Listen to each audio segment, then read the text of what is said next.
Sebagai partai pemenang pemilu dengan kepercayaan rakyat 2 kali berturut-turut, tentu saja kami akan mengusung calon presiden. Dan inilah sebagai konsekuensi dari keputusan Kongres kelima pada tahun 2019 yang lalu. Gimana Pak?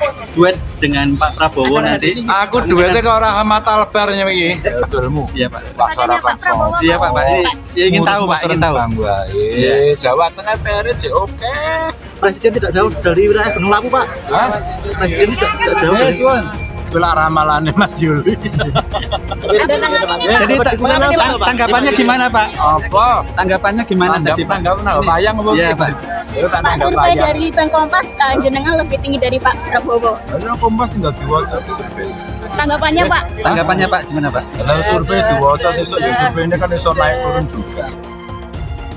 Elit-elit itu berwacana boleh-boleh saja. Namun saya sebagai kader partai, sebagai ketua DPC partai, semua tetap ketua umum, dan PDI Perjuangan itu punya hak penuh untuk mencalonkan kadernya menjadi presiden. Dan itu kemarin kan Ibu Ketua Umum sudah menyampaikan di HUT bahwa calon presiden dari kader sendiri. Nah, kadernya siapa kan baru kita nunggu rekomendasi dari Ketua Umum saja. Ya, artinya memang Pak Ganjar misalnya dicapreskan oleh ketum, ya sudah berarti capres bukan cawapres. Oh iya ya jelas, ya tidak mungkin lah masa pemenang pemilu Wapres kan sesuai dengan perolehan suara kan memenuhi syarat atau kita PDI Perjuangan. Namun semua pada tergantung pada ketua umum partai. Kalau saya ini ketua umum partai, Bu Mega menyampaikan ini yang direkom hukumnya wajib dilaksanakan dan dimenangkan.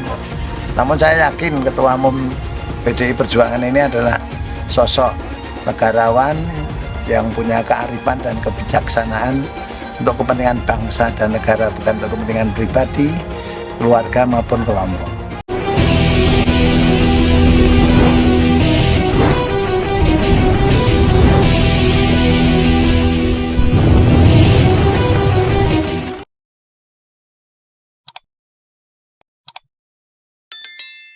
Simulasi Paslon 2024, survei LSP duet Prabowo Ganjar mendominasi.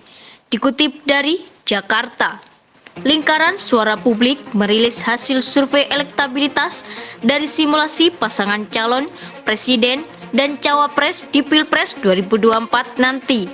Hasilnya paslon Prabowo Subianto dan Ganjar Pranowo menjadi yang terkuat di survei. Survei ini dilakukan pada periode 1 sampai 10 Maret 2023. Survei digelar dengan melibatkan 1.230 responden. Survei melibatkan responden yang tersebar di 34 provinsi di Indonesia dan diwawancara langsung dengan bantuan kuesioner. Survei ini diklaim memiliki tingkat kepercayaan 95% dengan margin of error kurang lebih 2,8%. Direktur Eksekutif FSP Indra Nuryadin memaparkan ada 4 skema paslon capres dan cawapres. Pada 2 simulasi pertama, skema paslon Prabowo Subianto, Ganjar Pranowo, dan Prabowo Subianto, Erick Thohir mengalahkan Anies Baswedan dan AHY. Prabowo dan Ganjar dengan elektabilitas 52,8%, sementara Anies dan AHY 27,4%. Erlangga dan Erick sebesar 10,9%. Kata Indra Nuryadin dalam paparannya secara virtual Minggu 19 Maret 2023. Pada skema kedua, Prabowo dan Erick meraup suara sebesar 35,7%, sementara Anies dan AHY mendapat suara sebesar 30,5% di urutan kedua. Setelahnya, Ganjar dan Erlangga mendapat suara sebesar 27,1%. Di skema ketiga, paslon Prabowo dan Khofifah beda tipis dengan paslon Ganjar dan Erick. Sementara pada skema terakhir, paslon Ganjar dan Erick unggul atas paslon Anies dan AHY. Berikut hasil simulasi paslon menurut survei LSP terbaru. Simulasi 1, Prabowo Ganjar 52,8%, Anies AHY 27,4%, Erlangga Erick 10,9%. Simulasi 2, Prabowo Erick 35,7%, Anies AHY 30,5%, Ganjar Erlangga 27,1%. Simulasi 3, Prabowo Hovifah 32,9%, Ganjar Erik 32,5%, Anies AHY 29,2%.